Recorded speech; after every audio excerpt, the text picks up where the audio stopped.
من الشيطان الرجيم بسم الله الرحمن الرحيم إن الحمد لله نحمده ونستعينه ونستغفره ونعوذ بالله من شرور أنفسنا ومن يهد الله فلا مضل له ومن يضلل فلا هادي له وأشهد أن لا إله إلا الله وحده لا شريك له وأشهد أن محمدا عبده ورسوله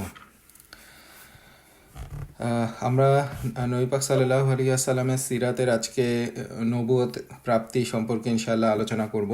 তো আমরা ইনশাআল্লাহ প্রথমে শুরু করি। নবী পাক সাল্লাল্লাহু আলাইহি ওয়াসাল্লাম আমরা জানি যে তিনি হেরা গুহায় সময় কাটাতেন, ধ্যানমগ্ন থাকতেন, এবং হেরা গুহাটা হচ্ছে মক্কার কাছাকাছি একটা পাহাড়। সেখানে মানে কয়েক কিলোমিটার দূরে মক্কা থেকে। সো এখানে নবী পাক সাল্লাল্লাহু আলাইহি ওয়াসাল্লাম বেশ কিছুদিন যাবৎ নবুয়তের আগ থেকে সেখানে তিনি প্রভিশনস নিয়ে যেতেন, খাবার বা বিভিন্ন যেটা প্রয়োজনীয় জিনিস তার সাথে থাকতো, এবং সেখানে তিনি একাকী আল্লাহর ইবাদত করতেন। তো ওই কাবা গুহা থেকে কাবা দেখা যেত, এবং সেখানে রাসূল সাল্লাল্লাহু আলাইহি ওয়াসাল্লাম নবুয়তের আগে দিনরাত আল্লাহর ইবাদত করতেন এবং আল্লাহ সুবহানাহু ওয়া তাআলাকে চেনার চেষ্টা করতেন। এবং এটা ছিল নবী পাক সাল্লাল্লাহু আলাইহি ওয়াসাল্লামের জন্য একটা ট্রেনিং, যেটা আল্লাহ তাকে এই ধ্যান এবং মানে রিফ্লেকশনের মধ্য দিয়ে তাকে প্রিপেয়ার করছেন এবং তার হৃদয়কে পবিত্র করছেন আর কি। এবং এখান থেকে আমাদের মুসলিমদের জন্য এখান থেকে আমাদের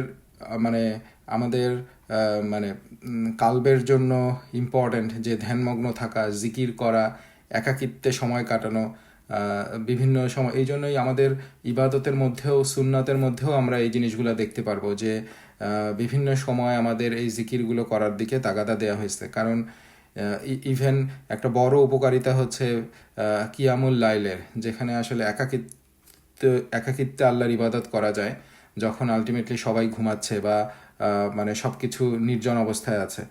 সো এই সময়ে আল্লাহকে স্মরণ করলে, আল্লাহর ধ্যানে মগ্ন থাকলে মানে আল্লাহর আরও বেশি কাছাকাছি যাওয়া যায় এবং সেটাকে মানে আরও বেশি ফিল করা যায় ইবাদতগুলো, এবং আল্লাহর সান্নিধ্য আরও বেশি পাওয়া যায় আর কি। এবং এই জন্যই মানে যারা মানে সালফে সালিহিনরা যেটা বলে যে বেশি সামাজিকতা, অতিরিক্ত হাস্যরস এবং দুনিয়ার সঙ্গে অতিরিক্ত সংযুক্তি, এগুলো আসলে হৃদয়কে আচ্ছাদিত করে ফেলে। তো আমরা যদি হৃদয়কে পবিত্র করতে চাই তাহলে কিছু সময় আমাদেরকে একাকী আল্লাহর সাথে কাটানো উচিত। তার মানে এই না যে আমরা সমাজ থেকে সম্পূর্ণভাবে বিচ্ছিন্ন হয়ে যাব, এটা মুসলিমদের উচিত না। তাদের একটা মধ্যম পন্থা কাটানো উচিত, তাদের মানুষের সাথেও সময় কাটানো উচিত এবং কিছু সময় একা কাটানো উচিত। এবং এখানে নবী পাক সাল্লাল্লাহু আলাইহি ওয়াসাল্লাম যেটা করছেন যে হেরা গুহায় মানে প্রকৃতির কাছাকাছি জনপদ থেকে দূরে চলে গিয়ে আল্লাহর কাছে ধ্যানমগ্ন থাকছেন। তো এই জন্যই আলটিমেটলি এটাও আমাদের জন্য এখান থেকেও একটা শিক্ষা যে আমাদের আলটিমেটলি এই দুনিয়ার ব্যস্ততা এবং এই মানে শহরের দালান কোটা থেকে দূরে সরে গিয়ে আমাদের আসলে প্রকৃতির কাছাকাছি যাওয়া উচিত যতটুকু সম্ভব। সেটা আমাদের গ্রামের বাড়ি হতে পারে বা বিভিন্ন প্রাকৃতিক পরিবেশের মধ্যে মানে মাঝে মাঝে যাওয়া। কারণ আলটিমেটলি আমরা এই শহুরে সমাজের মধ্যে থেকে আসলে আল্লাহর যে সৃষ্টি, আকাশ, আল্লাহর যে সৃষ্টি, এই বৃষ্টি, তারপরে রাত দিনের পরিবর্তন, মানে এত সুন্দর মানে এই প্রকৃতির থেকে যে রিফ্লেক্টেড হয়ে যে মানে ইমানের যে আল্লাহকে চেনার যে সহজ রাস্তা, এইগুলো আমরা আসলে মানে অনুভব করতে পারি না। এবং এই জন্যই আলটিমেটলি আমরা অনেক ক্ষেত্রে এই দুনিয়ার মানুষ আমরা এখন এই সায়েন্সের যুগে এসে বা এই মডার্ন যুগে এসে আমরা অনেক সময় মানে আল্লাহর অস্তিত্বটাকে ওইভাবে অনুভব করি না। আমরা তখন মনে করি যে আমরা নিজেরাই স্বয়ংসম্পূর্ণ, কারণ আমরা দেখতেছি যে আমরাই সব কিছু করতেছি। আমরা আল্লাহর উপরে যে নির্ভরশীল প্রত্যেকটা ক্ষেত্রে, এই ফিলিংসটা থেকে আমরা দূরে সরে আসি এবং এটা আমাদের ইমানের জন্য ক্ষতিকারক।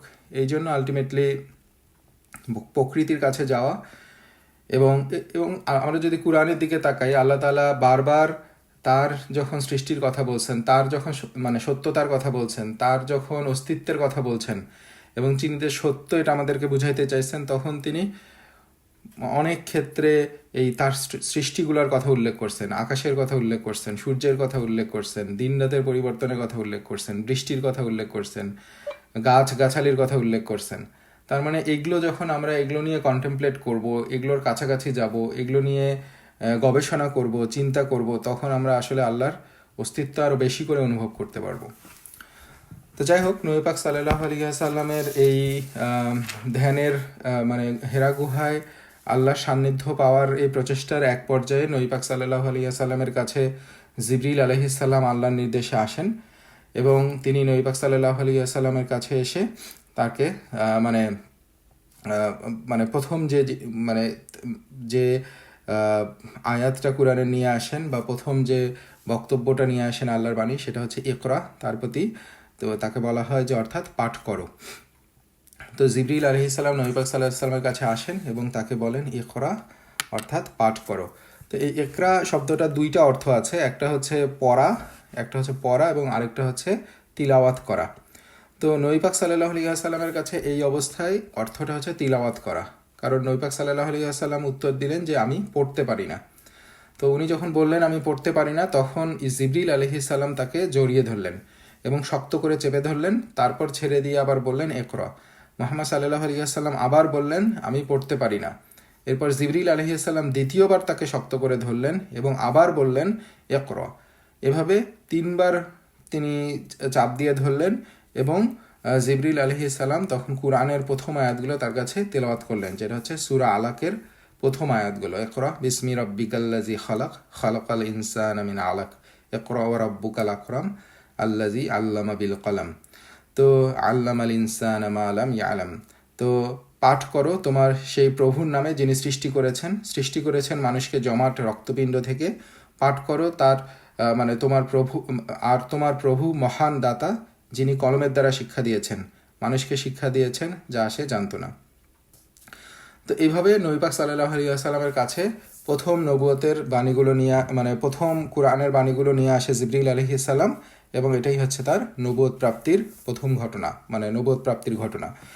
তো এই ঘটনার পরে যেটা হয় যে নবী পাক সাল্লাল্লাহু আলাইহি ওয়াসাল্লাম ভীত হয়ে পড়েন, মানে কারণ উনি জিনিসটা বুঝতে পারেন না যে আলটিমেটলি এখানে কি হয়েছিল, ঘটনাটার পুরো ব্যাখ্যা তার কাছে ক্লিয়ার ছিল না।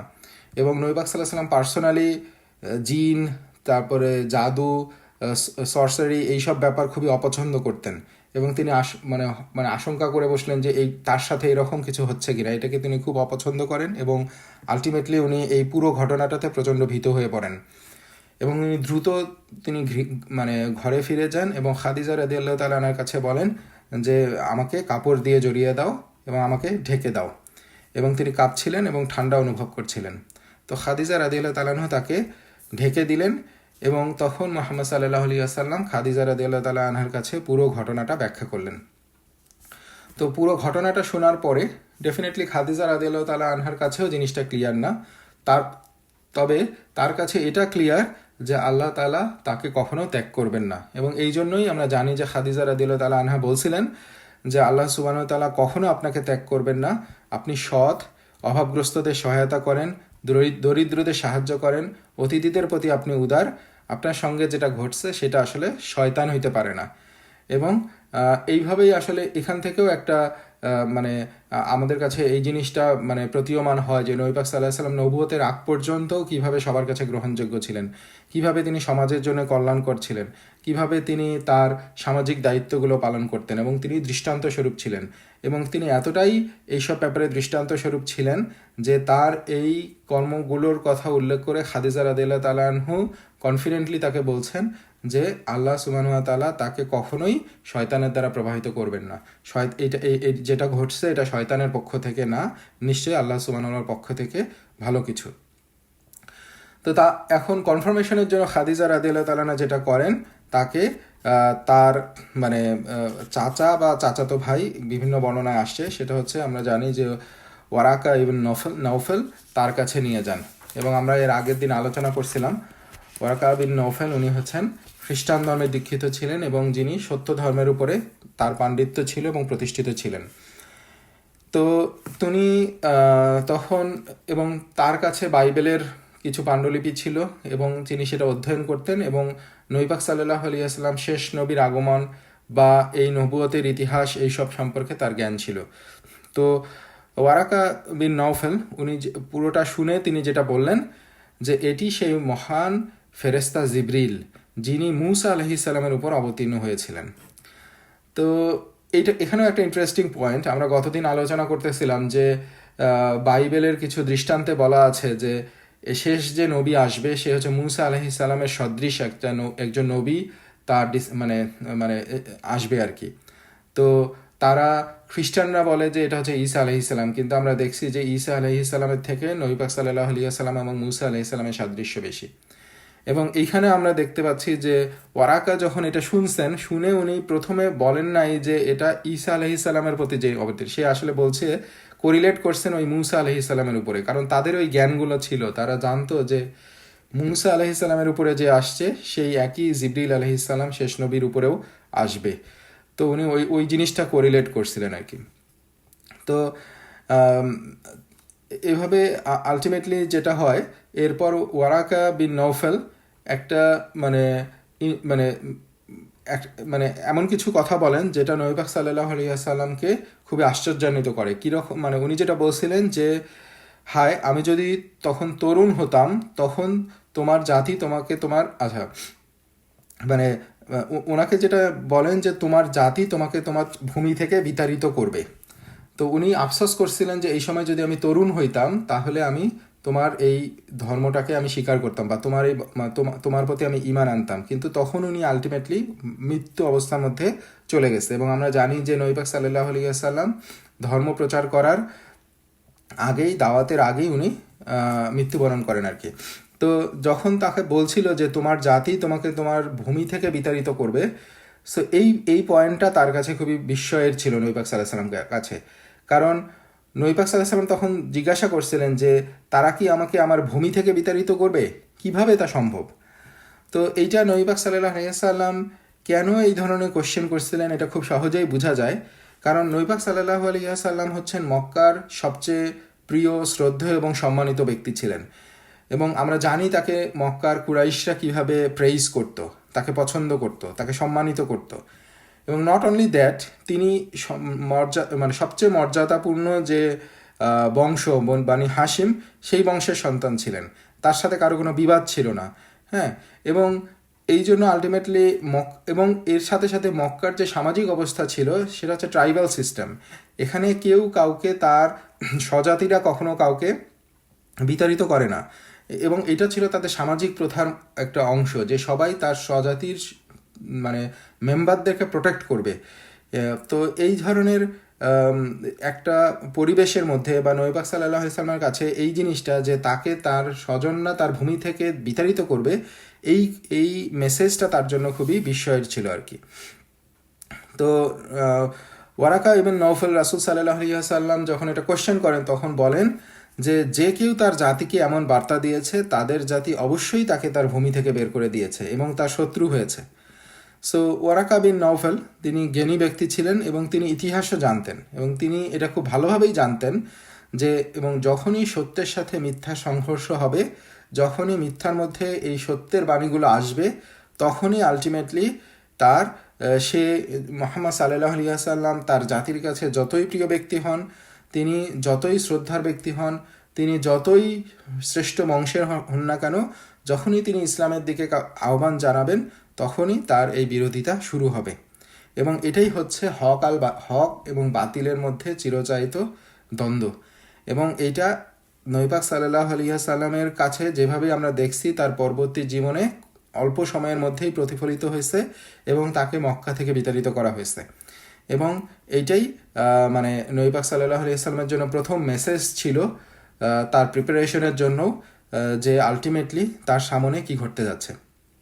এবং এটার মধ্যে তার মানে প্রাথমিক সতর্কবার্তা, এবং উনি বুঝতে পারছিলেন যে তার সামনের এই পথটা সহজ হবে না। এবং এখান থেকে এই ইতিহাসগুলো থেকে আমাদের জন্য এটা শিক্ষা যে যে কেউই আমরা ইসলাম পালন করতে যাব, যে কেউই আমরা ইসলামের জন্য দাওয়ার কাজ করতে যাব, তাদেরকে এই প্রবলেমগুলো ফেস করতে হবে। নবী পাক সাল্লাল্লাহু আলাইহি ওয়াসাল্লাম যেভাবে প্রবলেমগুলো ফেস করে আসছেন, সাহাবারা যেভাবে প্রবলেমগুলো ফেস করে আসছেন, এটাই হচ্ছে হক এবং বাতিলের মধ্যে এই দ্বন্দ্বের রিফ্লেকশন। যদি কেউ ইসলামী দাওয়ার কাজ করে এবং তার কাছে যদি এবং সমাজের মানে এই মানে সমাজের মধ্যে যে মিথ্যাগুলো ছড়ায় আছে, সমাজের মধ্যে যে মানে খারাপ দৃষ্টান্তগুলো ছড়ায় আছে, এইগুলোর এগেনস্টে যখন সে দাওয়ার কাজ করবে, তখন তাকে অবশ্যই তাকে একটা সার্টেন লেভেলে তাকে প্রবলেম ফেস করতে হবে, তাকে অবশ্যই বিরোধিতার সম্মুখীন হইতে হবে, তাকে অবশ্যই অনেক ত্যাগ স্বীকার করতে হবে। যদি কেউ বলে যে আমি পরিপূর্ণভাবে দাওয়ার কাজ করি, সুন্নাহ মোতাবেক দাওয়ার কাজ করি, কিন্তু আমি কোনো প্রবলেম ফেস করি না, তাহলে আলটিমেটলি তার দাওয়ার মধ্যে কোনো সমস্যা আছে। কারণ এইটা হচ্ছে হক এবং বাতিলের দ্বন্দ্ব। আমি যখনই এই মিথ্যার এগেইনস্টে আমি যখন দাওয়া দেব, মিথ্যার এগেইনস্টে যখন কাজ করব, অবশ্যই আমাকে সমাজের মধ্যে কিছু বিরোধিতা আসবে। সেটা আমার পরিবার থেকে বিরোধিতা আসবে, সেখানে আমার বন্ধুবান্ধব থেকে বিরোধিতা আসবে, সেখানে আমার মানে মানে অফিসের কাছ থেকে অফিস থেকে বিরোধিতা আসতে পারে, সেখানে আমার সমাজ থেকে বিরোধিতা আসবে। সো এইটা হচ্ছে মানে এটা হচ্ছে চিরাচরিত দ্বন্দ্ব আর কি। তো এনিওয়ে, আমরা নবী পাক সাল্লাল্লাহু আলাইহি সাল্লামের যে অবস্থার মধ্যে ছিলাম, যে উনি প্রথম এই মেসেজটা ওয়ারাকা বিন নফেলের কাছ থেকে কিছুটা ডিটেলস জানলেন এবং এটা তার প্রিপারেশনের জন্য তাকে সাহায্য করলো। তো এরপরে আমরা যদি দেখি যে ওহী নাজিলের বিভিন্ন রূপ, যে এরপর নবী পাক সাল্লাল্লাহু আলাইহি ওয়াসাল্লামের উপরে এই 23 বছরের জিন্দেগির যে ওহী নাজিল হয়েছে, এইটার বিভিন্নভাবে নবী পাক সাল্লাল্লাহু আলাইহি ওয়াসাল্লামের কাছে ওহী নাজিল হয়েছে। তো আমরা যখন এই পয়েন্টটা যখন আমরা দেখলাম যে এই পয়েন্টে নবী পাক সাল্লাল্লাহু আলাইহি ওয়াসাল্লামের উপরে জিবরিল আলাইহিস সালাম মানে উনি আসছিলেন এবং তার কাছে ওহী নাজিল করছেন। তো নবী পাক সাল্লাল্লাহু আলাইহি ওয়াসাল্লামের কাছে যে ওহীগুলো নাজিল হতো, তার একটা তো ছিল আমরা যেটা দেখলাম যে জিবরিল আলাইহিস সালাম মানে আল্লাহ তার ফেরেশতাকে পাঠাতেন যারা নবী পাক সাল্লাল্লাহু আলাইহি সাল্লামের কাছে মেসেজ নিয়ে আসতো। এখন ফেরেশতা আসার দুইটা রূপ ছিল। একটা হচ্ছে ফেরেশতা নিজের গঠনে তার সামনে আসতেন, যেটা হচ্ছে জিবরিল আলাইহিস সালামকে নবী পাক সাল্লাল্লাহু আলাইহি সাল্লাম তার গঠনে দুইবার দেখছেন। যেটা আমরা জানি যে দুইবার ঘটনা হচ্ছে, একটা হচ্ছে এই নবুয়তের প্রাথমিক সময়ে একবার দেখছেন, তো উনি সেটা বর্ণনা করছেন এবং আমরা জানি যে নবী পাক সাল্লাল্লাহু আলাইহি সাল্লাম জিবরিল আলাইহিস সালামের তার গঠনের কিছু বর্ণনা দিচ্ছেন, যে তার 600 পাহারা আছে এবং তার যতদূর পর্যন্ত দেখা যায় হরাইজনে ততদূর পর্যন্ত সেটা বিস্তৃত। তো আরেকবার নবী পাক সাল্লাল্লাহু আলাইহি সাল্লাম দেখছিলেন যখন মিরাজে গেছিলেন, তো সিদরাতুল মুনতাহায় উনি জিবরিল আলাইহিস সালামকে দেখছেন। এটা আমরা মানে সূরা নাজমে আল্লাহ তাআলা এটা বর্ণনা করছেন। আর বাকি সময়গুলোতে উনি বিভিন্ন রূপ নিয়ে আসতেন, মানুষের রূপ নিয়ে আসতেন। সো এটা হচ্ছে তার, এবং নবী পাক সাল্লাল্লাহু আলাইহি সাল্লামের কাছে এসে কুরআনের বাণী পৌঁছায় দিতেন। সো এটা হচ্ছে একটা ফর্ম, যে ফিরিস্তার মাধ্যমে এই ওহীগুলো নাজিল হতো। আরেকটা ফর্ম হচ্ছে যে নবী পাক সাল্লাল্লাহু আলাইহি সাল্লামের কাছে আল্লাহ সরাসরি কোনো ফিরিস্তা ছাড়া তার অন্তরের মধ্যে সরাসরি ইন্সপায়ার করতেন। এই বাণীগুলো আল্লাহ তাআলা সরাসরি তার অন্তরের মধ্যে দিয়ে দিতেন। এটা আরেকটা হচ্ছে নবী পাক সাল্লাল্লাহু আলাইহি সাল্লামকে ওহী করতেন স্বপ্নের মাধ্যমে। সেটা হচ্ছে, আমরা জানি যে নবীদের স্বপ্ন হচ্ছে সত্য, এবং নবী পাক সাল্লাল্লাহু আলাইহি সাল্লাম আল্লাহর কাছ থেকে ওহী প্রাপ্ত হতেন সেই মানে স্বপ্নের মধ্য দিয়ে। সো এবং আমরা এখানে আরেকটা জিনিস জানি যে নবী পাক সাল্লাল্লাহু আলাইহি ওয়াসাল্লাম বলছেন যে মানে তার স্বপ্ন হলো নবুয়তের 46 ভাগের 1 ভাগ। তো এই পয়েন্টটা ইন্টারেস্টিং, যে কেন উনি বললেন যে নবুয়তের 46 ভাগের 1 ভাগ। তো এখানে স্কলাররা যেটা বর্ণনা করেন যে তার নবী পাক সাল্লাল্লাহু আলাইহি ওয়াসাল্লাম নবুয়তের 6 মাস আগ থেকে অনবরত স্বপ্ন দেখতেন, এবং যে স্বপ্নগুলো দেখতেন পরের দিন উনি দেখতেন যে সেই স্বপ্নগুলো হুবহু প্রতিফলিত হচ্ছে। তার মানে এগুলো আল্লাহর পক্ষ থেকে তার প্রতি মানে বার্তা ছিল, এবং এটা ছিল সত্য স্বপ্ন। তো এই স্বপ্নগুলো যেহেতু 6 মাস তিনি দেখছেন, এবং তারপরে ওনার নবুয়তের জিন্দেগি ছিল 23 বছর, তার মানে এই 6 মাস হচ্ছে 23 বছরের তুলনায় হচ্ছে 46 ভাগের 1 ভাগ। তো এই জন্য হয়তো স্কলাররা এটা ব্যাখ্যা করেন যে নবুয়তের 46 ভাগের 1 ভাগ হচ্ছে সত্য স্বপ্ন। তো এই স্বপ্নের ব্যাপারে আরেকটা হচ্ছে যে যারা, যেমন ইবনুল কাইয়ুম রহিমাহুল্লাহ, উনি মানে মানে এই জিনিসগুলোকে ব্যাখ্যা করছেন, এবং আলটিমেটলি ওনার পক্ষ থেকে এই 6 মাসের এই ব্যাখ্যাটা এইভাবে আসছে আর কি।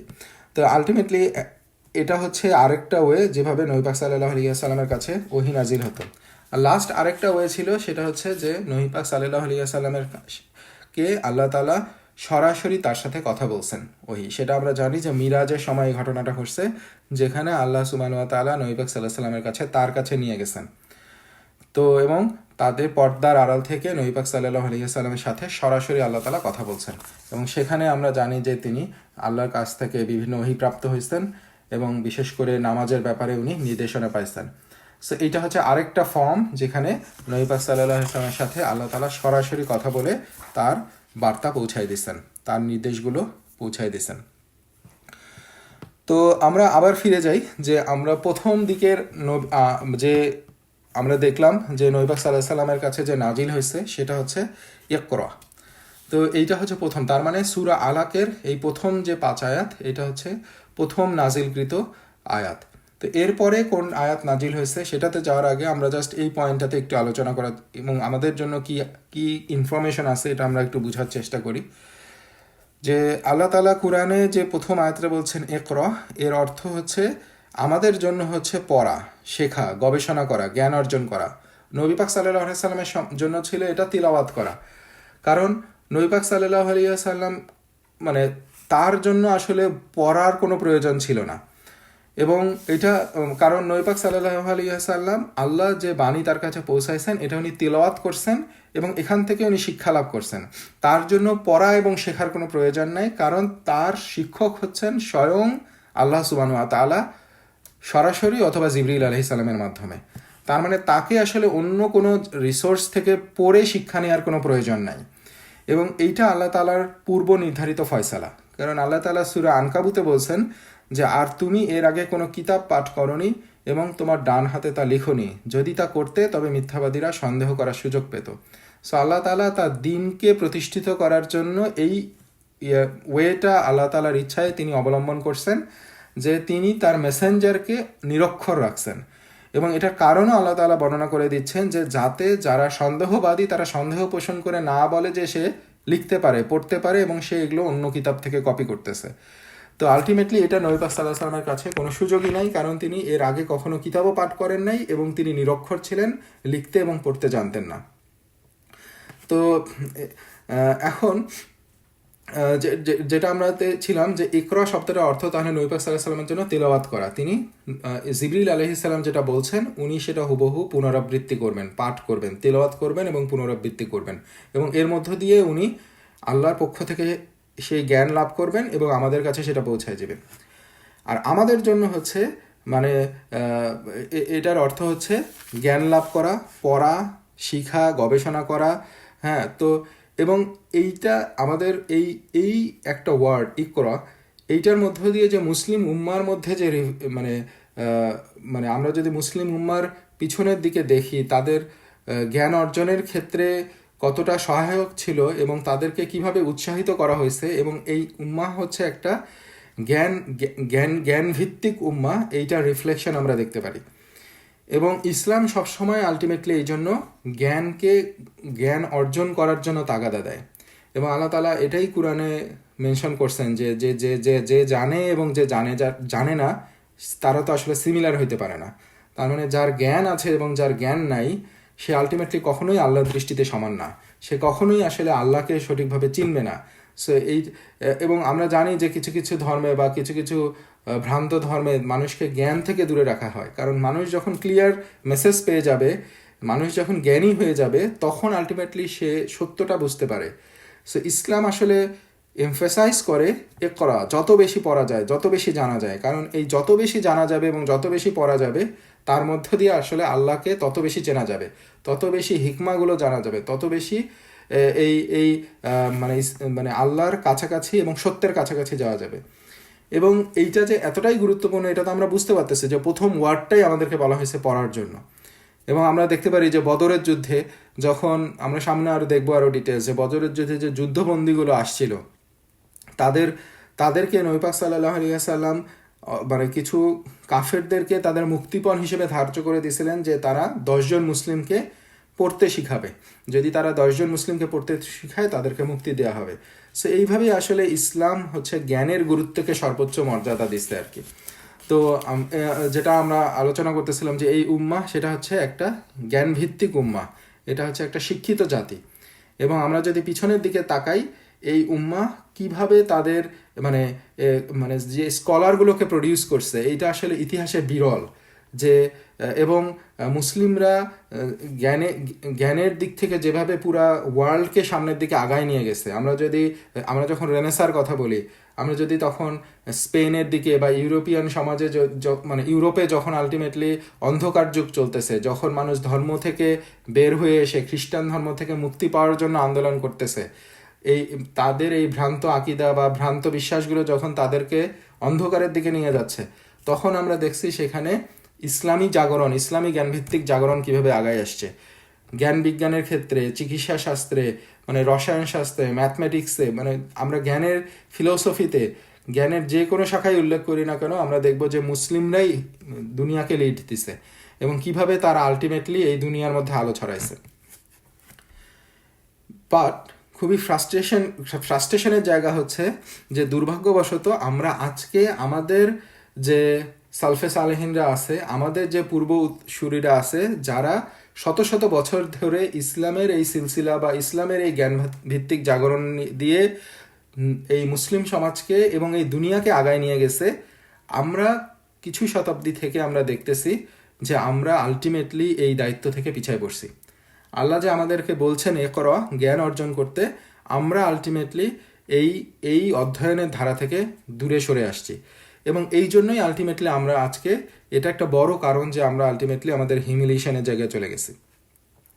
তো একটা স্মল মানে মানে রিসার্চের জায়গা থেকে দেখা গেছে যে যারা আলটিমেটলি মানে বই মানে কিছু বাচ্চার উপরে মানে একটা গবেষণা করা হয়েছে যে যেটা দেখা গেছে যে যারা বই পড়তে ভালোবাসে আর যারা পছন্দ করে না, তো তারা আসলে কেন তাদের বাচ্চাদের মধ্যে এই জিনিসটা হয়। তো এটার কিছু ফাইন্ডিংসগুলো ছিল এরকম যে 1 নম্বর হচ্ছে তাদের বাবা মা নিজেরাই পড়তে ভালোবাসে। সো দেখা গেছে যে মানে তাদের প্যারেন্টসরা হচ্ছে পড়তে ভালোবাসে, তো এই জন্য এই ইয়েটা তাদের সন্তানদের মধ্যে যায় এবং তারা সন্তানরা ছোটোবেলা থেকেই যেটা দেখে তাদের পিতামাতাকে করতে, সেইটাই তারা মানে তাদের মধ্যে ইনবিল্ট হয়ে যায়, তারা সেটাই ফলো করতে শুরু করে। ইভেন যদি দেখে তাদের বাবা মা বই পড়তেছে, অনেক সময় দেখতেছে মাঝে মাঝে তাদের বাবা মার হাতে বই, তা আলটিমেটলি সেও স্বাভাবিকভাবে দেখা যাবে একটা ম্যাগাজিন ধরে টান দিবে, একটা বই ধরে টান দিবে। মানে তার এটা অভ্যাস বা তার ওই মানে মানে তার মানে সে এটাতেই অভ্যস্ত হয়ে পড়ে। সো এটা দেখা গেছে যে তাদের পিতামাতারা হচ্ছে পড়তে ভালোবাসে। তবে আরেকটা জিনিস দেখা গেছে যে তারা এমন পরিবেশে বড় হয়েছে যে যেখানে বইয়ের অনেক প্রাচুর্য আছে। হয়তো বইয়ে কোনো একটা লাইব্রেরি আছে, সো বা বই মানে তারা এমন পরিবেশে বড় হয় যেখানে বইয়ের প্রাচুর্য আছে। 3 নম্বর হচ্ছে তাদের নিজেদের কোনো ছোট লাইব্রেরি আছে এবং তারা সেটা ওন করে। সো তাদের প্যারেন্টসরা সেটাকে তাদেরকে সেই ব্যাপারে আগ্রহী করে তোলে। এবং আরেকটা পয়েন্ট দেখা গেছে তাদের বাবা মা তাদেরকে প্রায় বইয়ের দোকানে নিয়ে যায়। আরেকটা হচ্ছে যে এইসব বাচ্চারা খুব কম বা একদমই টেলিভিশন বা সোশ্যাল মিডিয়া বা এইসব থেকে দূরে থাকে। সো এই ধরনের কিছু নিদর্শন দেখা গেছে। তার মানে এখন আলটিমেটলি এই প্রত্যেকটা ক্ষেত্রে দেখা গেছে যে আমরা কতটুকু পড়াশোনা করি বা আমরা কতটুকু করতে পারছি সেইটা একটা পয়েন্ট, আমাদের তারপরেও আগায় আসা উচিত পড়াশোনার ব্যাপারে। বাট অ্যাটলিস্ট আমরা নিজেদের মধ্যে কতটুকু এখন আনতে পারি, আমাদের আরেকটা প্রচেষ্টা থাকা উচিত নিজের লাইফে আমরা সেটা ফিক্স করতে না পারলেও আমাদের নেক্সট জেনারেশনে যাতে সেটা ফিক্স হয়। এবং এই জন্যই আমাদের নিজেদেরকে প্রিপেয়ার করা এবং এই কর্মগুলোর মধ্য দিয়ে আমাদের নেক্সট জেনারেশনকে ফিক্স করা। কারণ যতক্ষণ পর্যন্ত আমরা আসলে নিজেদেরকে ফিক্স না করছি, আল্লাহ তাআলা আমাদেরকে সাফল্য দিবেন না। সো আমাদেরকে আগে ফিক্স করতে হবে, আমাদেরকে ত্যাগ স্বীকার করতে হবে, তারপরেই আল্লাহ তাআলা আমাদেরকে ওই একই সিলসিলা, আমাদের নবী পাক সাল্লাল্লাহু আলাইহি ওয়াসাল্লামের জীবনী পড়ার উদ্দেশ্যই হচ্ছে নবী পাক সাল্লাল্লাহু আলাইহি ওয়াসাল্লাম তার জীবনে যে স্ট্রাগলগুলোর মধ্যে দিয়ে গেছেন তারপরে সফলতা পাইছেন, সাহাবারা তাদের লাইফে যেভাবে স্ট্রাগলগুলোর মধ্যে দিয়ে গেছেন তারপরে সফলতা পাইছেন। সো আমরা আসলে কোনোভাবেই বাইপাস করার সুযোগ নাই। আমাদের তাদের লাইফ থেকে শিক্ষা নেওয়ার উদ্দেশ্যই হচ্ছে আমাদেরকে জানা এবং বোঝা যে কিভাবে আসলে ইসলাম পালন করতে হবে এবং এর মধ্যে কি সাফল্য আছে, কি ব্যর্থতা আছে, মানে দুনিয়ার ক্ষেত্রে আমাদের কি প্রবলেম ফেস করতে হবে এবং আলটিমেটলি এগুলোর মধ্য দিয়ে আল্লাহ কিভাবে সফলতা রাখছেন। সো এইটা আসলে কোনো মানে আল্লাহ তাআলা যে আমাদেরকে বলছেন যে দুনিয়ায় আমাদেরকে পরীক্ষার জন্য পাঠাইছেন, এবং এইটা ট্রুলি আমাদেরকে পরীক্ষার জন্য পাঠাইছেন। সে এমন না যে আমি দুনিয়ায় আমি সব কিছু আনন্দ উল্লাস করতে থাকবো এবং এভাবেই আমি ইসলাম পালন করব, ইসলাম আমার মধ্যে কোনো ত্যাগ আনবে না এবং আমি আলটিমেটলি সফলকাম হয়ে যাব। So it's not like that. এটা নবী পাক সাল্লাল্লাহু আলাইহি সাল্লামের জীবনে হয় নাই। তার লাইফের স্ট্রাগলগুলো আমরা সামনে আরও দেখব। এটা সাহাবাদের জন্য হয় নাই। সো আল্লাহর সবচেয়ে পছন্দের বান্দা, আল্লাহর সৃষ্টির ইতিহাসের শ্রেষ্ঠ মানুষ, তার জন্য যখন এটা হয় নাই, তার লাইফে যখন এই স্ট্রাগলগুলো থাকছে, তখন আমি কিভাবে মানে আশা করতে পারি যে আমার লাইফটা আমি খুব আনন্দে কাটাই দিব, অথচ আমি আমার লাইফের মধ্যে সফলতা পাবো। সো যাই হোক, আমরা তার মানে এই নবী পাক সাল্লাল্লাহু আলাইহি ওয়াসাল্লাম মানে এই আমাদের জন্য মেসেজ হচ্ছে আমাদেরকে আরও বেশি বেশি পড়তে হবে এবং জ্ঞান অর্জন করতে হবে এবং একটা জ্ঞানভিত্তিক সমাজ তৈরি করতে হবে। আমাদের নেক্সট জেনারেশনকে জ্ঞানভিত্তিক একটা সমাজ উপহার দিতে হবে। সো সাইড নোট হচ্ছে যে মানে পড়বো, কিন্তু আলটিমেটলি কি পড়বো? সো এটা কি এমন যে আমরা যে কোনো কিছু পড়া মানেই হচ্ছে এই পড়ার হক আদায় হয়ে যাওয়া? না। সো আমাদেরকে এমন কিছু পড়তে হবে যেটা হচ্ছে বেনিফিশিয়াল। আমরা যদি এখন একটা কারো একটা নিয়ে একটা নোভেল, গল্পের বই যেটার কোনো মিনিং নাই, যেটার কোনো অর্থ নাই, জাস্ট এনজয়মেন্টের জন্য পড়তে থাকি, এইটা দিয়ে যে আমি মানে এইটা আলটিমেটলি আমাকে আরও ডিরেইল করে দিবে, আমার সময়গুলোকে নষ্ট করবে। সো আমাকে এমন কিছু পড়তে হবে যেটা আমাকে আল্লাহকে চিনতে সাহায্য করবে, এমন কিছু পড়তে হবে যেটা আমার আত্মার জন্য উপকারী হবে, আমার আমাকে আরও মানে সৎ মানুষ হিসেবে তৈরি করার জন্য উপকারী হবে, আমাকে সমাজের জন্য কিছু করার জন্য উপকারী হবে। সো আমি একটা বেনিফিশিয়াল নলেজ আমাকে অর্জন করতে হবে। সো আমাকে এমন কিছু পড়তে হবে, পড়া মানে এই না যে আমি যা পাবো তাই পড়বো, এমন কিছু পড়তে হবে যেটা আমার জন্য বেনিফিশিয়াল হবে, সমাজের জন্য বেনিফিশিয়াল হবে। এবং এই জন্য আমরা দেখছি যে আমরা যে সব কিছু পড়তে পারবো না এবং কিছু কিছু পড়া যে আমাদেরকে আসলে আরও ডিরেইল করে দিবে। এটার একটা উদাহরণ হচ্ছে যে মদিনার প্রারম্ভিক যুগে নবী পাক সাল্লাল্লাহু আলাইহি ওয়াসাল্লাম একবার ওমর রাদিয়াল্লাহু তাআলা আনহুকে তাওরাতের কিছু পাণ্ডুলিপি পড়তে দেখছেন। তখন নবী পাক সাল্লাল্লাহু আলাইহি ওয়াসাল্লাম এত রাগান্বিত হয়ে গেছেন যে তার মুখ লাল হয়ে গেছে এবং তিনি ওমর রাদিয়াল্লাহু তাআলা আনহুকে সমালোচনা করে তাওরাত পড়ার জন্য নিষেধাজ্ঞা জারি করেন এবং তাকে এটা নিষেধ করেন পড়তে। তার মানে আমরা বুঝলাম, এবং এবং এরপরে যেটা হয়েছিল যে এই নিষেধাজ্ঞাটা স্থায়ী ছিল না, এটা ছিল ইসলামের প্রাথমিক যুগে, কিন্তু তারপরে আবারও উনি এইগুলো পড়া থেকে নবী পাক সাল্লাল্লাহু আলাইহি ওয়াসাল্লাম যেটা বলছেন যে আমি তোমাদেরকে বনি ইসরায়েলের কাহিনী পড়া থেকে নিষেধ করেছিলাম, কিন্তু এখন তোমাদেরকে অনুমতি দিচ্ছি, তবে এতে বিশ্বাস করো না, আবার অবিশ্বাসও করো না। তার মানে নবী পাক সাল্লাল্লাহু আলাইহি ওয়াসাল্লাম একটা পর্যায়ে এসে পারমিশন দিলেন, কিন্তু বললেন যে এটাতে বিশ্বাসও না করতে, অবিশ্বাসও না করতে। তার মানে এখানে যে কথাগুলো ইসলামের সাথে মিলে যায়, কুরআন এবং সুন্নাহর সাথে মিলে যায়, সেগুলো বিশ্বাস করা যায়। যেগুলো কুরআন এবং সুন্নাহ বিরোধী সেগুলোকে অবিশ্বাস করা, এবং কিছু কিছু ইনফরমেশন আছে যেগুলো আসলে কুরআন সুন্নাহর সাথে সাংঘর্ষিকও না এবং সেগুলো আবার কুরআন সুন্নাহ দিয়ে প্রমাণিতও না। সো এইসব ব্যাপারগুলোতে বিশ্বাসও না করা এবং অবিশ্বাসও না করা, বিভিন্ন ঘটনা, বিভিন্ন ইতিহাস, সো আল্লাহু আলেম, এটা হতেও পারে নাও হতে পারে, জাস্ট আমরা ইনফরমেশনের জন্য জানলাম। এইভাবে নবী পাক সাল্লাল্লাহু আলাইহি ওয়াসাল্লাম আমাদেরকে নির্দেশ দিলেন, সাহাবাদেরকে নির্দেশ দিলেন। কিন্তু প্রাথমিক যুগে উনি রাগান্বিত হয়ে গেছিলেন, কারণ ওই সময় সাহাবাদের এই তাওরাতের জ্ঞান লাভ করাটা তাদের যে লার্নিং প্রসেস, এইটার জন্য প্রবলেমেটিক হইতে পারতো। এইটা তারা এখন সত্যকে চিনতেছে, তারা এখন সত্যকে বুঝতেছে। এই সময় যদি তারা তাওরাতের এই ভ্রান্ত ইনফরমেশনগুলো তাদের মধ্যে চলে আসে, তাহলে তাদের জন্য এটা হিতে বিপরীত হয়ে যাবে। এই জন্য নবী সাল্লাল্লাহু আলাইহি ওয়াসাল্লাম এটা নিষেধ করছিলেন। এবং এই জন্যই আমরা আলটিমেটলি আমাদেরকে বুঝতে হবে যে আমরা কি পড়তেছি এবং কোন পর্যায়ে পড়তেছি। তো এই জিনিসগুলো আমাদেরকে মানে সেটাও আমাদের মাথায় রাখতে হবে। কারণ ইবনে মাসউদ রাদিয়াল্লাহু তাআলা আনহু বলছেন যে তুমি যদি এমন কিছু কথা বলো যা মানুষ বুঝতে পারে না, তাহলে তা তাদের মধ্যে ফিতনার কারণ হবে। তো তার মানে হচ্ছে যে কাকে কোন জ্ঞানটা দেওয়া হচ্ছে, কে কোন বইটা পড়তেছে, এইটা যদি তার এইজের সাথে পারফেক্ট না হয় বা এইটা যদি তার জন্য বেনিফিশিয়াল না হয়, তাহলে এটা তার জন্য ফিতনার কারণ হতে পারে। এবং আমরা জানি যে ইসলামে জ্ঞান হচ্ছে দুই প্রকার, একটা হচ্ছে উপকারী জ্ঞান, আরেকটা হচ্ছে অনুপকারী জ্ঞান। রাসূল সাল্লাল্লাহু আলাইহি ওয়াসাল্লাম প্রায় দোয়া করতেন যে হে আল্লাহ, আমি তোমার নিকট উপকারী জ্ঞান প্রার্থনা করি এবং তোমার কাছে আশ্রয় চাই এমন জ্ঞান থেকে যা উপকার দেয় না। তার মানে এইটা নবী পাক সাল্লাল্লাহু আলাইহি ওয়াসাল্লাম এইরকম জ্ঞান থেকে আল্লাহর কাছে পানাহ চাইছেন। তার মানে জ্ঞান মানেই যে সেটা উপকারী তা না, সো আমাদেরকে উপকারী জ্ঞানের জন্য আল্লাহর কাছে দোয়া করতে হবে এবং সেই পথেই আমাদেরকে আঁকড়ায় যেতে হবে। এবং তাহলেই আলটিমেটলি আমাদের ইকরার যে হক আমাদের কাছে প্রথম যে আমাদের কাছে নির্দেশ আল্লাহ তাআলা দিছেন, সেই হকটাকে আদায় হবে। এবং সেই হকটা অর্থাৎ আমরা জ্ঞান লাভ করি, কিন্তু ওই যে ইকরার উপকারী জ্ঞানের হক, এইটা যে পরিপূর্ণভাবে আদায় করি না, এইটার একটা রিফ্লেকশন হচ্ছে আমাদের আজকের সোসাইটি। আমাদের এখানে অনেক ডিগ্রিধারী থাকবে, অনার্স করবে, মাস্টার্স করবে, পিএইচডি করবে, সমাজের বড় বড় অংশগুলা দখল করে বসে থাকবে তাদের বিশাল জ্ঞানের ভাণ্ডার নিয়ে, অথচ তারাই সমাজের মধ্যে ফিতনাগুলো সৃষ্টি করবে, তারাই সমাজের মধ্যে এই ঘুষ, দুর্নীতি, মানে হত্যা, রাহাজানি, এগুলোকে পেট্রোনাইজ করবে এবং তারাই হচ্ছে এগুলোকে লিড দিবে। এটাই হচ্ছে উপকারী জ্ঞান এবং অনুপকারী জ্ঞানের মধ্যে আমাদের একদম ক্লিয়ার একটা, মানে আমাদের কাছে জলজ্জান্ত প্রমাণ যে সেই বিশাল পিএইচডির জ্ঞান তা আমাদের সমাজের জন্য কি উপকারে আসতেছে। সো আল্লাহ তাআলা আমাদেরকে সেই অনুপকারী জ্ঞান থেকে মানে মানে রক্ষা করুক এবং আমাদেরকে উপকারী জ্ঞান আল্লাহ তাআলা দান করুক।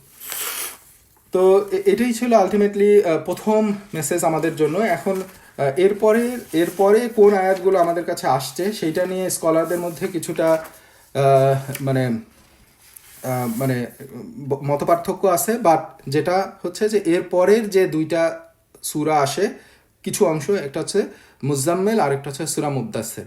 এখন কোন সূরাটার আগে আসছে এটা নিয়ে কিছু মতভেদ থাকলেও মোটামুটি যে এই দুইটা সূরা থেকে আল্লাহ তাআলা আমাদেরকে এরপরের আমাদের জন্য নির্দেশনা দিচ্ছেন। এবং এইটাকে অনেকে বলে যে ইকরা কুম কুম। সো ইকরা হচ্ছে এই সূরা আলাকের আয়াত, এরপরে কুম কুম এটা সূরা মুজাম্মেল এবং মুদ্দাসসিরের দ্বিতীয় আয়াতগুলোতে এই মেসেজগুলো আসছে। এবং এই যে সূরা মুজাম্মিলের দ্বিতীয় আয়াতে আল্লাহ যেটা বলতেছেন যে এখানে আল্লাহ তাআলা মানে এই নামাজের নির্দেশ দিচ্ছেন, কিয়ামুল লাইলের নির্দেশ দিচ্ছেন এবং সূরা মুজাম্মিলের দ্বিতীয় আয়াতে। এবং সূরা মুদ্দাসসিরের দ্বিতীয় আয়াতে আল্লাহ তাআলা বলছেন যে এখন এখন এই মানে দাওয়াতের কাজ করার জন্য মানুষকে সতর্ক করার জন্য নির্দেশ দেওয়ার কথা বলছেন। সো এখানে স্কলাররা যেটা বলেন যে এই যে ইসলামের যে প্রথম নবুয়তের যে প্রথম নির্দেশনাগুলো আল্লাহর পক্ষ থেকে আসছে, এটা একটা কমপ্লিট দাওয়ার প্যাকেজ। নবী পাক সাল্লাল্লাহু আলাইহি সাল্লামের কাছে আল্লাহ এইভাবেই এই প্যাকেজটা দিতেন এবং এটাই হচ্ছে শ্রেষ্ঠ উপায়ে নবী পাক সাল্লাল্লাহু আলাইহি সাল্লামের কাছে দিতেন যে ইকরা কুম কুম। তার মানে আল্লাহ তাআলা প্রথমে নির্দেশ দিচ্ছেন যে পড়ো, শেখো এবং ধর্মীয় জ্ঞান অর্জন করো, ইকরা এর মধ্যে দিয়ে আসলো। এবং দ্বিতীয় ধাপের কাজটা কি? এর দ্বিতীয় ধাপের কাজ হবে হচ্ছে এইটা নিজের মাঝে প্রয়োগ করা। ওই যে আল্লাহ তাআলা সূরা মুজাম্মিলে যেটা বলছেন যে নামাজের নির্দেশ দিচ্ছেন, কিয়ামুল লাইলের নির্দেশ দিচ্ছেন, অর্থাৎ তুমি যখন জানলা, পড়লা, শিখলা, এরপরেই তোমার কাজ হচ্ছে এটা নিজের মধ্যে প্রয়োগ করা। এবং তারপরের কাজ কি? মুদ্দাসসিরে আল্লাহ তাআলা যেটা বলছেন যে এবার তুমি নির্দেশ দিচ্ছেন যে অন্যকে সতর্ক করো। তার মানে আল্লাহ তাআলা এরপরে বলছেন যে যখনই তুমি জানলা, পড়লা, শিখলা, নিজের মধ্যে এটা আয়ত্ত করলা, নিজে প্র্যাকটিস করলা, এরপরে তুমি দাওয়ার কাজের মধ্যে বের হয়ে যাও। এবং নবী পাক সাল্লাল্লাহু আলাইহি সাল্লামকে প্রাথমিক এই পর্যায়ে আল্লাহ তাআলা এই শিক্ষাটা দিচ্ছেন এবং তাকে তার লাইফে এটাকে ইমপ্লিমেন্ট করার কথা বলছেন এবং তারপরে তাকে দাওয়ার কাজে বের হয়ে যাওয়ার জন্য বলছেন। সো এরই প্রেক্ষাপটে আমরা দেখছি যে নবী পাক সাল্লাল্লাহু আলাইহি সাল্লাম তার দাওয়াতি কাজ শুরু করেন আল্লাহর পক্ষ থেকে আদিষ্ট হয়ে। এরপর নবী পাক সাল্লাল্লাহু আলাইহি সাল্লাম তার প্রথম দিকে আমরা যেটা দেখি যে এই জিনিসগুলো মানে আমাদের সামনে আরও ডিটেলস আসবে। আমরা দেখব যে মক্কার লাইফে নবী পাক সাল্লাল্লাহু আলাইহি সাল্লাম 13 বছর নবুয়তের দায়িত্ব পালন করছেন, দাওয়ার কাজ করছেন এবং তারপরে মদিনায় ওনাকে হিজরত করে যেতে হয় এবং মদিনার লাইফ হচ্ছে 10 বছর। সো প্রথমে 13 বছর অধিকাংশ সময় মক্কায় এবং তারপরে 10 বছর হচ্ছে মদিনায়। এখন মক্কার উনি যখন আল্লাহর থেকে নির্দেশিত হয়ে দাওয়ার কাজ শুরু করলেন, সো এখানে মক্কার লাইফটাকেও অনেকভাবেই ইতিহাসবিদরা বা স্কলাররা এটাকে বিভিন্নভাবে ভাগ করে যে কোন লাইফের প্রাথমিক একটা অংশ, দ্বিতীয় একটা অংশ। সো অনেকে বলে যে গোপন দাওয়া, এরপর হচ্ছে প্রকাশ্য দাওয়া। অনেকে আবার বলে যে পারসিকিউশন হওয়ার আগের একটা স্টেজ এবং পারসিকিউশন শুরু হওয়া, অত্যাচার শুরু হওয়ার একটা স্টেজ। মোটামুটি এগুলো মার্চ করে, কারণ যখন এটা গোপন অবস্থায় ছিল তখন পারসিকিউশন কম ছিল, অত্যাচার কম ছিল বা ওইভাবে ছিল না, কিন্তু যখন এটা প্রকাশ্যে আসলো তখন অত্যাচার শুরু হলো। বাট যেটাই হোক আমরা মোটামুটি একটা আইডিয়া করতে পারি যে প্রথম 2-3 বছর এটা কিছুটা ক্লোজ সার্কেলের মধ্যে ছিল। এবং এইটা এমন না যে আল্লাহ তাআলা বলছেন যে এটা তুমি মানে এটা হচ্ছে নবী পাক সাল্লাল্লাহু আলাইহি ওয়াসাল্লামের তার দাওয়াতের ওয়ে ছিল, তিনি এইভাবে এটাকে বেস্ট মনে করছেন এবং এইভাবে উনি দাওয়ার কাজটা পরিচালিত করছেন। এবং ডেফিনেটলি এটা আল্লাহর পক্ষ থেকে মানে ইন্সপায়ার্ড, এবং এটাই ছিল ওই সময়ের জন্য বেস্ট যেটা উনি করছেন, যে প্রথম এই 2-3 বছরের সময়টা তার ক্লোজ সার্কেলের মধ্যে উনি তার দাওয়ার কাজগুলো গোপনে এটা পরিচালনা করছেন। এবং তারপরে আল্লাহ তাকে নির্দেশ দিয়েছেন একটা পর্যায়ে তার আত্মীয়ের মধ্যে বা এটাকে ছড়ায় দেওয়ার জন্য, এবং তারপরে আমরা দেখব এটাকে উনি কিভাবে ছড়ায় দিয়েছেন। তো আমরা যদি ওই প্রথমের অংশগুলো আমরা যদি দেখি, তার যে গোপন দাওয়ার ক্ষেত্রটা, এর মধ্যে দিয়ে প্রথম কথা হচ্ছে যে এটা আত্মীয় এবং বিশ্বাসযোগ্য বন্ধুদের আমন্ত্রণ জানানো। তো এখন প্রথম কে আসলে ঈমান আনছিল, সো এটা হচ্ছে স্কলারদের মধ্যে একটা আলোচনার ব্যাপার, যে প্রথম কে ঈমান আনছিল, প্রথম নারীদের মধ্যে কে ঈমান আনছে, প্রথম পুরুষের মধ্যে কে ঈমান আনছে, দাসদের মধ্যে থেকে কে ঈমান আনছে।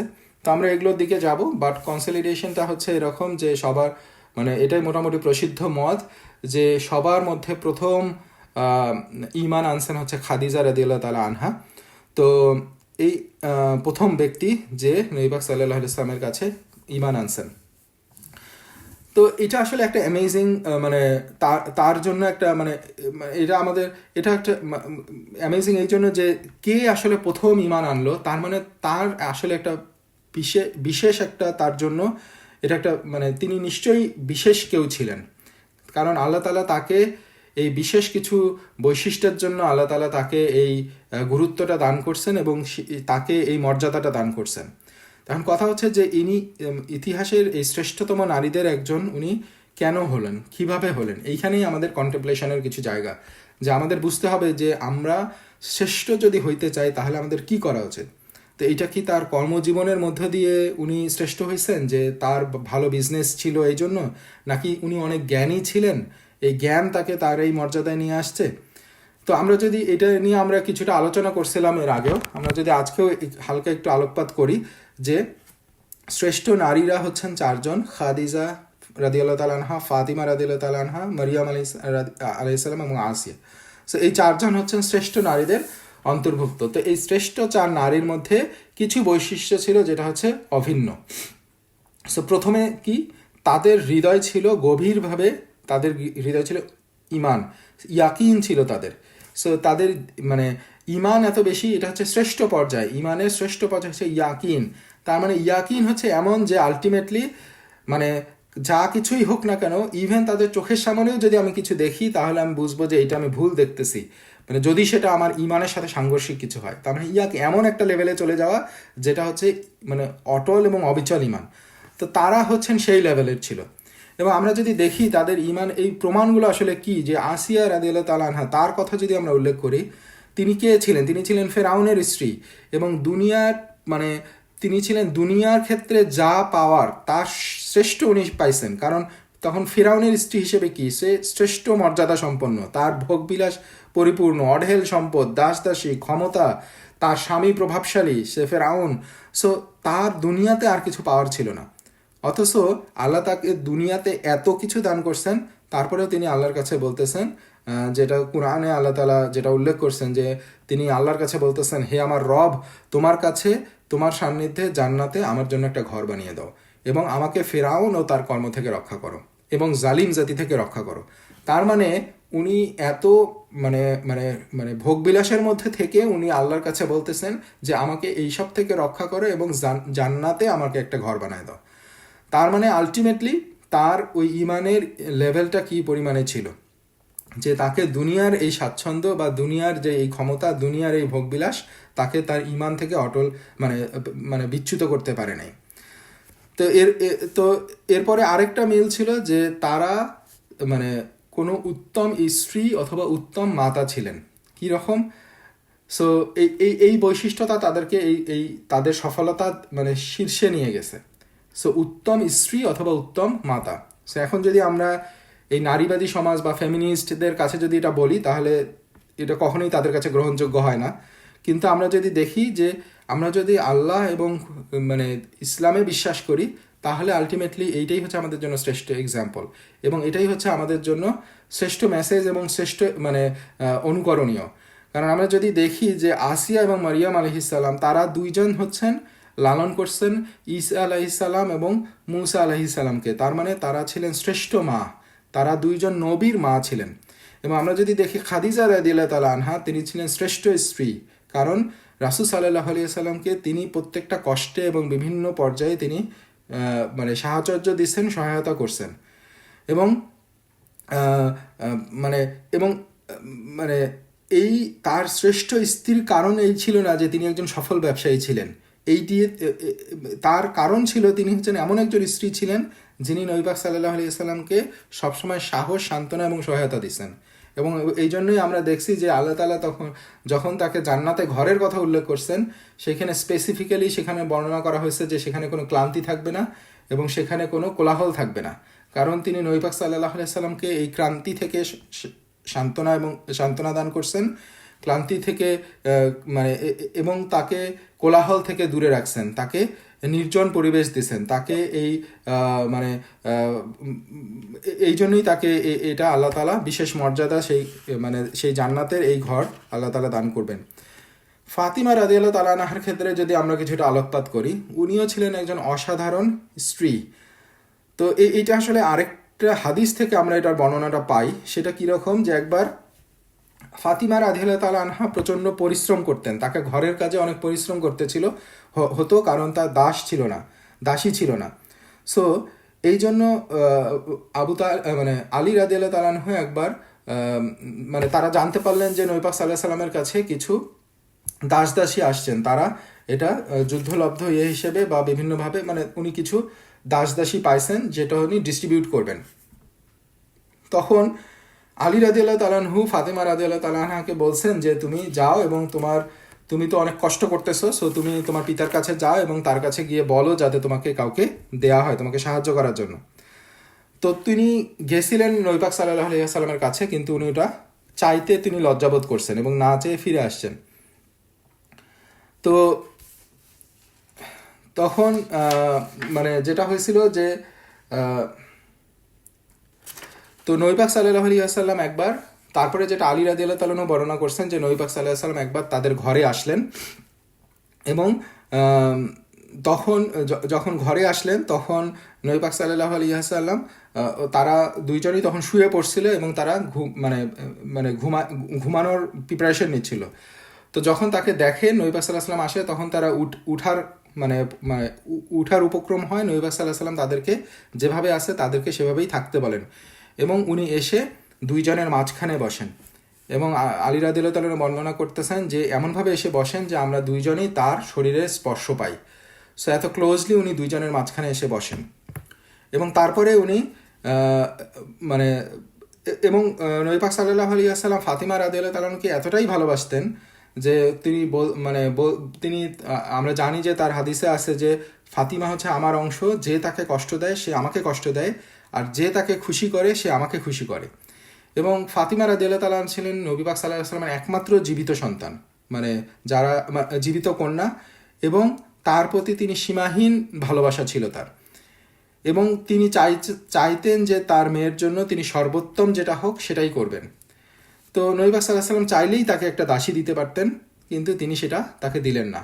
তার কষ্ট সম্পর্কে উনি জানতেন এবং তার এটা ব্যাপারে তিনি ওয়াকিবহাল হয়েছেন, কিন্তু তিনি নবী পাক সাল্লাল্লাহু আলাইহি ওয়াসাল্লাম যেটা বলেন যে আমি তোমাদের এমন কিছু শেখাবো যা দাসীর চেয়ে উত্তম। যখন তোমরা শো তখন সুবহানাল্লাহ 33 বার, আলহামদুলিল্লাহ 33 বার এবং আল্লাহু আকবার 33 বার বলবে, এটি তোমাদের জন্য দাসীর চেয়ে উত্তম হবে। এটাই হচ্ছে যে মানে নবী পাক সাল্লাল্লাহু আলাইহি ওয়াসাল্লামের ফাতিমা রাদিয়াল্লাহু তাআলার প্রতি নসিহা। এবং তিনি ছিলেন হচ্ছে সেরা না মানে মানে মানে তিনি হচ্ছেন একজন শ্রেষ্ঠ কন্যা, মানে শ্রেষ্ঠ স্ত্রী, এবং তিনি হচ্ছেন নবী পাক সাল্লাল্লাহু আলাইহি ওয়াসাল্লামের কন্যা, অথচ তার কাজ করতে করতে তার শক্ত হাতে চামড়া পড়ে গেছে। তার মানে যেটা আলী রাদিয়াল্লাহু তাআলা বর্ণনা করছেন, তিনি যখন পানি বহন করে নিয়ে আসতেন তার নেকে দড়ির দাগ পড়ে যাইত। সো এইভাবে উনি কষ্ট করছেন। এবং যখন উনি রান্না করতেন, ঘর পরিষ্কার করতেন, তখন তার কাপড় ময়লায় ভরে যেত, রান্না করতেন যতক্ষণ না চেহারায় পরিশ্রমের ছাপ দেখা যেত। এগুলো আলী রাদিয়াল্লাহু তাআলা আনহু বর্ণনা করতেছেন। তো আমরা দেখছি যে আলটিমেটলি তারপরেও ফাতিমা রাদিয়াল্লাহু তাআলা আনহা হচ্ছেন ওই শ্রেষ্ঠ 4জন নারীর একজন, কারণ তিনি আলটিমেটলি এই শ্রেষ্ঠত্বে পৌঁছানোর কারণ হচ্ছে যেটা হচ্ছে তার এই ত্যাগ এবং তার স্ত্রী হিসেবে তার কর্মকাণ্ড এবং তার তার তার এবং এই কর্মগুলোই হচ্ছে তাদেরকে এই শ্রেষ্ঠ মর্যাদায় নিয়ে গেছে। অল্টারনেটিভলি আমরা যদি আরেকটু কম্পেয়ার করি আয়েশা রাদিয়াল্লাহু তাআলা আনহার ক্ষেত্রে, আয়েশা রাদিয়াল্লাহু তাআলা আনহা হচ্ছেন জ্ঞান এবং বুদ্ধিমত্তার দিক থেকে উনি ফকিহ ছিলেন, তার কাছে অনেক স্কলাররা শিক্ষা গ্রহণ করছেন, সাহাবারা শিক্ষা গ্রহণ করছেন। জ্ঞান এবং বুদ্ধিমত্তার দিক থেকে আয়েশা রাদিয়াল্লাহু তাআলা আনহা ছিলেন বোধ খাদিজা রাদিয়াল্লাহু তাআলা আনহা এবং ফাতিমা রাদিয়াল্লাহু তাআলা আনহার থেকে আরও বেশি মর্যাদার, মানে তাদের থেকে আগায় ছিলেন। কিন্তু আলটিমেটলি আমরা যদি দেখি আখিরাতে মর্যাদার ক্ষেত্রে 4জন যে শ্রেষ্ঠ নারী, এখানে আয়েশা রাদিয়াল্লাহু তাআলা আনহা থেকে ফাতিমা এবং খাদিজা রাদিয়াল্লাহু তাআলা আনহা আগায় আছেন। তার মানে এই না যে আমরা আয়েশা রাদিয়াল্লাহু তাআলা আনহার মর্যাদা এখানে ক্ষুণ্ণ, আয়েশা রাদিয়াল্লাহু তাআলা আনহাও হচ্ছেন প্রচণ্ড মর্যাদার অধিকারী এবং আল্লাহ তাআলা তাকে সেইভাবে মর্যাদা ইনশাআল্লাহ মানে নেক্সট মানে আখিরাতেও দিবেন। এবং তার জ্ঞান এবং বুদ্ধিমত্তাও ইসলামের জন্য অনেক বেশি খেদমতের কারণ হয়েছে। কিন্তু আমরা যদি শ্রেষ্ঠ 4জন নারীর বৈশিষ্ট্যের দিকে তাকাই তাহলে হচ্ছে আমরা এই বৈশিষ্ট্যগুলো দেখতে পারি। সো এখান থেকে আমাদের শিক্ষা নেওয়া এবং সেইভাবে আমাদেরকে, আমরা যদি আসলেই আল্লাহর দৃষ্টিতে শ্রেষ্ঠ হতে চাই, আমাদের প্রথম করণীয় কি সেইটাকে ঠিক রেখে অন্য কাজ করা, সেখানে যাতে আমাদের কোনো ব্যাঘাত না ঘটে। তো আমরা যেটা তাহলে জানলাম, আমরা ইনশাল্লাহ শেষ করব 3-4 মিনিটের মধ্যে, সেটা হচ্ছে যে প্রথম মুসলিমদের হচ্ছে খাদিজা রাদিয়াল্লাহু তাআলা আনহা, এবং তারপরে প্রথম দাস হিসেবে প্রথম হচ্ছেন জায়েদ বিন হারিসা রাদিয়াল্লাহু তাআলা আনহু, উনি হচ্ছেন নবী সাল্লাল্লাহু আলাইহি সাল্লামের ওই সময় দাস ছিলেন। এবং তারপরে হচ্ছে প্রথম শিশু হচ্ছে আলী রাদিয়াল্লাহু তাআলা আনহু, কারণ তিনি নবী সাল্লাল্লাহু আলাইহি সাল্লামের পরিবারের মধ্যেই ছিলেন। এবং প্রথম মুক্ত মানুষ যিনি ইসলাম গ্রহণ করেন উনি হচ্ছেন আবু বকর সিদ্দিক রাদিয়াল্লাহু তাআলা আনহু। তো এখন প্রথম পুরুষ কে ছিলেন এটার ব্যাপারে দ্বিমত, যে অনেকে বলছেন আবু বকর, অনেকে বলছেন আলী। তো ইবনে হাজার আল আসকালানি এইটার ব্যাপারে একটা এই মতভেদটা মিটানোর জন্য একটা সুন্দর ব্যাখ্যা দিচ্ছেন, যে উনি বলছেন প্রথম ইসলাম গ্রহণকারী ব্যক্তি ছিলেন আবু বকর রাদিয়াল্লাহু তাআলা আনহু, কারণ আলী রাদিয়াল্লাহু তাআলা আনহু কখনো মুশরিক ছিলেনই না। কারণ আলী রাদিয়াল্লাহু তাআলা আনহু কখনোই মূর্তি পূজা বা মুশরিক মানে শিরকের এই কাজগুলোর মধ্যে ছিলেন না, কারণ উনি নবী পাক সাল্লাল্লাহু আলাইহি সাল্লামের ঘরের মধ্যেই বড় হয়েছেন। বাট এনিওয়ে, সো আমরা এরপরে আমরা যদি আবু বকর রাদিয়াল্লাহু তাআলা আনহুর কথা চিন্তা করি, তিনি হচ্ছেন প্রথম মানে মুক্ত মানুষ যিনি ইসলাম গ্রহণ করছেন। এবং আমরা আবু বকর রাদিয়াল্লাহু তাআলা আনহু নবী পাক সাল্লাল্লাহু আলাইহি ওয়াসাল্লামের সিরাতের মধ্যেও দেখব। এবং তারপরে যদি আমরা আবু বকর রাদিয়াল্লাহু তাআলা আনহুর জীবনে আরও ডিটেলস দেখি, তিনি কিভাবে আসলে ইসলামের জন্য তার জীবনকে ব্যয় করছেন, তার সম্পদ, তার জ্ঞান, তার সম্পর্ক সব কিছু ইসলামের জন্য উনি ব্যয় করছেন। এবং এই জন্য উনি উপাধি পাইছেন আস-সিদ্দিক, যিনি সত্যকে সঙ্গে সঙ্গে বিশ্বাস করেন। সে এমনভাবে বিশ্বাস করেন যে তার ইয়াকিন, এটা ইভেন আমরা যদি মিরাজের ঘটনার কথা উল্লেখ করি, যে মিরাজের সময় যখন তার কাছে একজন এসে বলল যে তোমার মানে তোমার বন্ধু তো সে এইরকম মানে এই জায়গায় ঘুরে আসছে এক রাতের মধ্যে, তখন আবু বকর সিদ্দিক রাদিয়াল্লাহু তাআলা আনহুর উত্তরটা কি ছিল, যে এইটা যদি মুহাম্মদ বলে থাকে তাহলে উনি সত্যই এটা করে আসছেন। সো এটা যতই অবিশ্বাস হোক না কেন, এটা যদি মুহাম্মদ সাল্লাল্লাহু আলাইহি সাল্লাম বলে থাকেন তাহলে তার আর এখানে কোনো দ্বিতীয় কোনো কোশ্চেন নাই। এবং এটা তার সম্পর্কে বলা হয় যে যতজন ইসলাম গ্রহণ করছে, ইসলামের মেসেজ পেয়ে ইসলাম গ্রহণ করছে, সবাই একটা সেকেন্ড থট দিছিল যে এটা কি সত্য ধর্ম, একটু বোঝার চেষ্টা করছে, তারপরে এসে ইসলাম গ্রহণ করছে। কিন্তু আবু বকর রাদিয়াল্লাহু তাআলা আনহু প্রথম যখন শুনছেন, কোনো সেকেন্ড থট না দিয়ে সাথে সাথে ইসলাম গ্রহণ করছেন। এবং তার মর্যাদা এবং নবী পাক সাল্লাল্লাহু আলাইহি ওয়াসাল্লামের কাছে তার গ্রহণযোগ্যতা যদি আমরা দেখি, আবু দারদা রাদিয়াল্লাহু তাআলা আনহু বর্ণনা করছেন যে একবার আবু বকর এবং ওমর রাদিয়াল্লাহু তাআলা আনহুর মধ্যে মনোমালিন্য ঘটে। এবং আমরা এটা দেখব সিরাতের ইয়েতে কয়েকবারই দেখব যে আবু বকর এবং ওমর রাদিয়াল্লাহু তাআলা আনহু তারা ভিন্ন মত দিচ্ছেন কোনো একটা প্রেক্ষাপটে, দুইজনের মধ্যে মতপার্থক্য, বাট সেটা ডিফারেন্ট, তাদের মতপার্থক্য থাকে, বাট একবার তাদের মধ্যে মনোমালিন্য ঘটে। এবং আলী ইবনে আবি তালিব রাদিয়াল্লাহু তাআলা বর্ণনা করতেন যে আমি দেখতাম যে রাসূল সাল্লাল্লাহু আলাইহি সাল্লাম আবু বকর এবং ওমরের সঙ্গে প্রবেশ করতেন, আবু বকর এবং ওমরের সঙ্গে বের হতেন, আবু বকর এবং ওমরের সাথে বসতেন, এবং যেখানেই যেতেন সেখানেই দেখতাম আবু বকর এক পাশে, ওমর রাদিয়াল্লাহু তাআলা অন্য পাশে। তো এনারা দুইজন ছিলেন তাদের শ্রেষ্ঠ সাহাবা, মানে তার শ্রেষ্ঠ দুইজন উপদেষ্টা, অ্যাডভাইজার এবং তার সার্বক্ষণিক সঙ্গী। তো এরপরে যখন আবু বকর রাদিয়াল্লাহু তাআলার সাথে ওমর রাদিয়াল্লাহু তাআলার মনোমালিন্য হয়, তখন রাসূল সাল্লাল্লাহু আলাইহি ওয়াসাল্লাম এটা অপছন্দ করেন এবং উনি তার সাহাবাদের মানে উনি তখন যেটা আবু বকর রাদিয়াল্লাহু তাআলার পক্ষে বলেন যে আল্লাহ আমাকে তোমাদের কাছে প্রেরণ করেছেন, তখন তোমরা সবাই বলেছেন তুমি মিথ্যা বলছো, কিন্তু আবু বকর বলেছিলেন তুমি সত্য বলেছ। তিনি তার সম্পদ ও প্রাণ উভয়ই আমার জন্য উৎসর্গ করেছেন। তোমরা কি এখন আমার এই বন্ধুকে আমার জন্য ছেড়ে দেবে না? তোমরা কি আমার এই বন্ধুর সাথে এমন আচরণ করবে? তো এরপরে আসলে যেটা হয় যে আবু বকর রাদিয়াল্লাহু তাআলা আনহুর সাথে কখনো আর কেউ এই রকম কোনো ব্যাপারেই তার মধ্যে মনোমালিন্য সৃষ্টি করার চেষ্টা করে না, কারণ তারা জানে যে রাসূল সাল্লাল্লাহু আলাইহি ওয়াসাল্লামের কাছে আবু বকর রাদিয়াল্লাহু তাআলার গ্রহণযোগ্যতাটা কীরকম, যে রাসূল সাল্লাল্লাহু আলাইহি ওয়াসাল্লাম বলতেছেন যে তোমরা আমার বন্ধুকে ছেড়ে দাও, তার সাথে এইভাবে লেগে থাকো না তার ব্যাপারে। সো এনিওয়ে এটা আমরা দেখবো। আমরা যা শেষ করব তার আগে আমরা এইভাবেই নবী পাক সাল্লাল্লাহু আলাইহি ওয়াসাল্লামের যে দাওয়ার কাজগুলো এগুলো চলতে থাকে এবং একটা পর্যায়ে নবী পাক সাল্লাল্লাহু আলাইহি ওয়াসাল্লাম আল্লাহর পক্ষ থেকে নির্দেশিত হন, যেটা সুয়ারার আল্লাহ তাআলা বর্ণনা করছেন, এবং তখন সেখানে নবী পাক সাল্লাল্লাহু আলাইহি ওয়াসাল্লামকে আল্লাহ বলেন আর তুমি তোমার নিকট আত্মীয়দেরকে সতর্ক করো।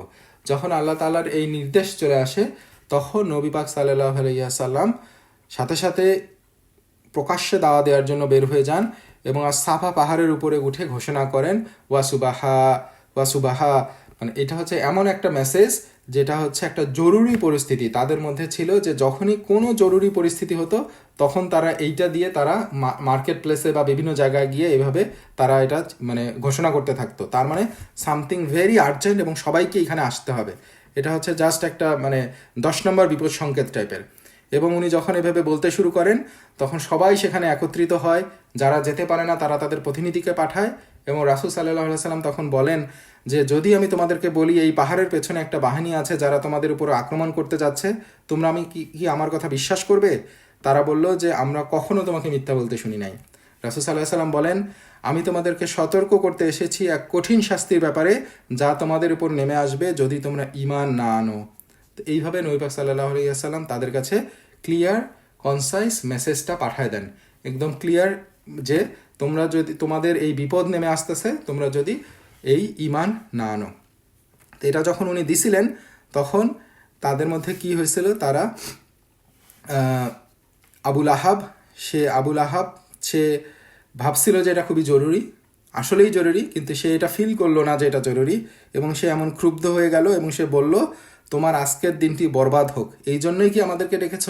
সো আবুল আহাব খেপে ফেটে পড়ছিল, কারণ তার ব্যবসার সমস্যা হয়েছিল, সে তার ব্যবসা ছেড়ে আসছে এবং এই জন্যই সে এসে কি ধর্মের কথা শুনতেছে, কি আখিরাতের কথা বলতেছে, কারণ তার চিন্তা হচ্ছে পার্থিব।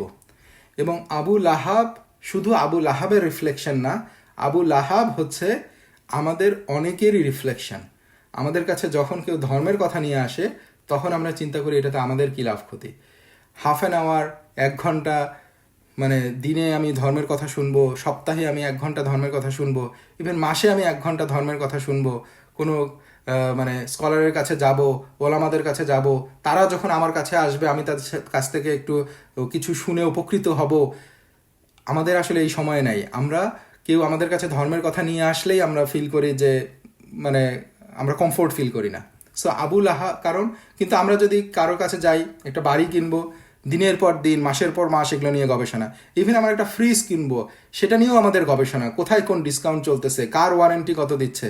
সো আমাদের লাইফের ওয়ারেন্টি এবং আমাদের কিয়ামতের আখিরাতের ওয়ারেন্টি কিসে আসবে এইসব ব্যাপারে আমাদের কোনো চিন্তা নাই। সো আবুল আহাব হচ্ছে আমাদের সমাজের একটা রিফ্লেকশন, একটা বড় অংশের একটা রিফ্লেকশন।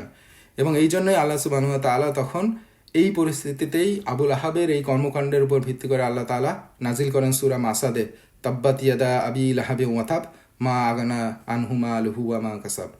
সো আবুল আহাবের 2 হাত ধ্বংস হোক এবং সে নিজেও ধ্বংস হোক। সো এনিওয়ে আমরা দেখব, আমরা ইনশাল্লাহ এখানে আজকে রাখি। বাট এটা হচ্ছে নবী পাক সাল্লাল্লাহু আলাইহি ওয়াসাল্লাম যখন প্রকাশ্যে আসেন তারপরে তার উপরে যে প্রসিকিউশনগুলো শুরু হয়, তার উপরে যে অত্যাচারগুলো শুরু হয়, এগুলো আমরা দেখব, এগুলো নিয়ে আরও ডিটেলস আলোচনা করব। এবং এগুলোর বিভিন্ন পর্যায়ে আসে, বিভিন্নভাবে আসে, যেমন তাকে উপহাস আর ব্যঙ্গ করা হয়, তাকে অবমাননা করা হয়, তার চরিত্রের প্রতি মানে চরিত্র নিয়ে অভিযোগ নিয়ে আসা হয়, তার যে মেসেজ এটাকে বিতর্কিত করা হয়, রাসূল সাল্লাল্লাহু আলাইহি সাল্লামের সাথে একটা পর্যায়ে দর কষাকষি করা হয়, তাকে প্রলোভন দেখানো হয়, তাকে বিভিন্ন চ্যালেঞ্জ ছুড়ে দেওয়া হয়, তার উপর চাপ সৃষ্টি করা হয়, তাকে ঈর্ষা এবং বিদ্বেষ ছড়ানো হয় তার ব্যাপারে, তাকে দমন করা হয় সাহাবাদেরকে এবং তাকে অত্যাচার করা হয় এবং একটা পর্যায়ে তাকে হত্যার চেষ্টা করা হয়। সো আমরা বিভিন্ন পর্যায়ে বিভিন্ন জিনিসগুলো কিভাবে আসছিল এবং সেখানে নবী পাক সাল্লাল্লাহু আলাইহি সাল্লাম এবং সাহাবারা এটাকে কিভাবে হ্যান্ডেল করছেন এবং আল্লাহ তাআলা তাদেরকে এগুলো কিভাবে বর্ণনা করছেন কোরআনের বিভিন্ন পর্যায়ে এবং তাদেরকে কিভাবে প্রিপেয়ার করছেন। সো এই জিনিসগুলো নিয়ে আমরা ইনশাআল্লাহ নেক্সট দিন আলোচনা করার চেষ্টা করব। তো আজকে আমরা ইনশাআল্লাহ এখানে রাখি।